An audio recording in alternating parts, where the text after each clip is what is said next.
faire une interview dans le cadre de la campagne officielle pour les élections européennes.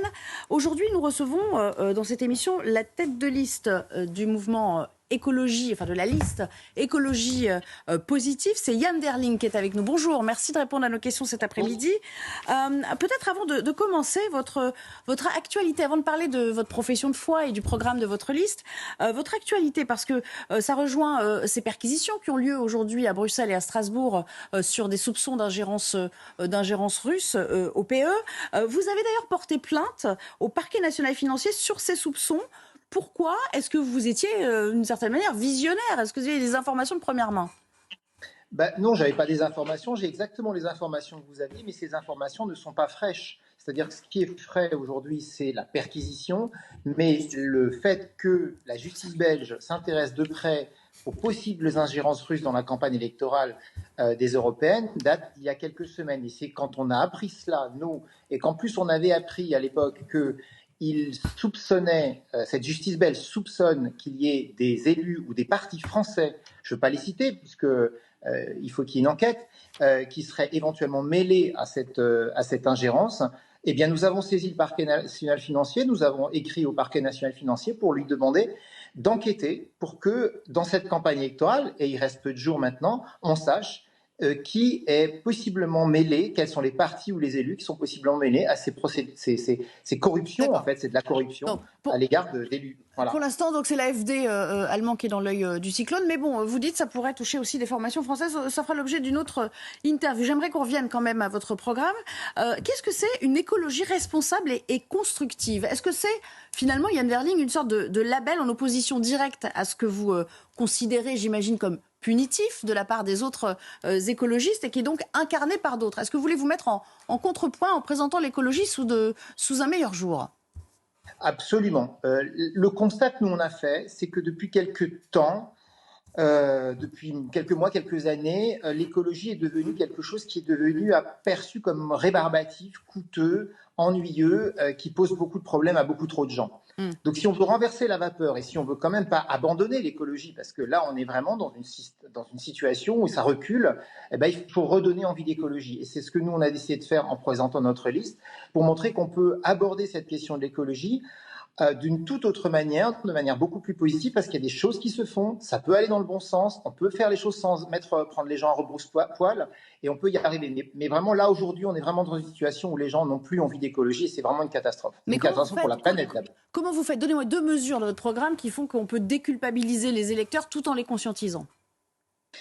D'abord, vous voyez, par exemple, je pense aux agriculteurs. Aujourd'hui, les agriculteurs, ils disent, nous, on ne peut pas faire d'efforts en matière d'environnement parce qu'on est noyé sous la papasse et on est aujourd'hui en concurrence directe avec des pays qui importent en Europe des produits qui ne sont pas soumis aux mêmes normes environnementales. Donc nous, par exemple, là, on dit un truc très simple aux agriculteurs, c'est nous, on va interdire ou surtaxer les produits importés qui ne respectent pas nos normes environnementales pour vous protéger. Donc, d'une certaine manière, on desserre l'étau sur nos propres agriculteurs qui, aujourd'hui, sont dans une impossibilité de mettre en œuvre les choses. Ça, c'est une mesure très, très simple. Et puis, de manière un peu réaliste aussi, pour un autre exemple, sur la question de l'énergie, par exemple, nous, dans notre liste, on a décidé que le nucléaire faisait partie du mix énergétique, contrairement à Europe Écologie Les Verts qui considèrent que ce n'est pas possible. Nous, on pense qu'on ne peut pas se passer du nucléaire. Oui, de ce point de vue, c'est sûr que vous vous démarquez. Comment vous faites pour redonner des perspectives sociétales? Je m'explique. On voit chez de nombreux écologistes militants, dans des partis un peu plus traditionnels, en effet, ou en tout cas représentés, qu'on ne veut plus faire d'enfants. Est-ce que ça fait partie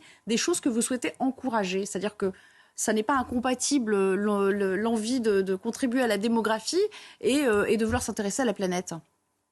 Vous voyez, là, typiquement, on touche du doigt quelque chose de très préoccupant. C'est que l'écologie telle qu'elle est présentée aujourd'hui de manière catastrophiste, en disant aux gens, grosso modo, et notamment aux jeunes gens, et les influenceurs jouent un rôle très déterminant là-dedans, on leur dit, grosso modo, c'est foutu. La planète est foutue. Et la conséquence, c'est ce que vous dites, c'est-à-dire que beaucoup de jeunes aujourd'hui, considérant que c'est foutu et que la planète est foutue, ne veulent plus faire d'enfants, parce qu'ils ne veulent pas leur réserver un avenir épouvantable. Et ça, c'est une catastrophe, en fait, parce que d'abord, on ne peut pas laisser les gens penser qu'ils ne peuvent plus faire d'enfants parce que la planète est foutue. Et deuxièmement, quand on pense que c'est foutu, on est résigné, on n'a plus envie d'avancer, on n'a plus envie de se battre. Et donc, c'est pour ça que nous, on a décidé d'appeler notre liste écologique positive, pour redonner le côté positif de l'écologie en disant on peut y arriver, on va y arriver si on se lève tous les manches. Mais pour ça, il faut y croire à nouveau et donc arrêter de tout présenter de manière très noire. Une dernière question en cette fin de campagne, quasiment. Pourquoi la liste des Verts ne décolle pas, selon vous ? Parce qu'elle ne donne pas envie, parce qu'ils ont réussi à faire de l'écologie quelque chose dont on n'a plus envie. C'est ça la traduction de ce manque d'envie de voter pour l'écologie, c'est que les gens, ils n'en ont pas envie. Ils n'ont pas envie de cette écologie rébarbative, ennuyeuse, coûteuse, dont plus personne ne veut. Donc il faut complètement renverser la vapeur, changer de méthode, et c'est bien pour la raison pour laquelle nous on a essayé de présenter notre liste. En quelques secondes, votre mouvement, enfin votre liste, aujourd'hui, elle regroupe plusieurs petits mouvements écologistes. Je crois qu'il y a Corinne Lepage aussi qui en est. Oui. Absolument, Corinne Lepage était avec nous. On a regroupé tous les gens qui, comme nous, partagent l'idée qu'il faut repositiver l'écologie. Merci beaucoup d'avoir été des nôtres cet après-midi. Yann Verling, on rappelle que vous êtes la tête de liste pour la liste écologie positive. Et merci à nos invités d'avoir été avec nous jusqu'à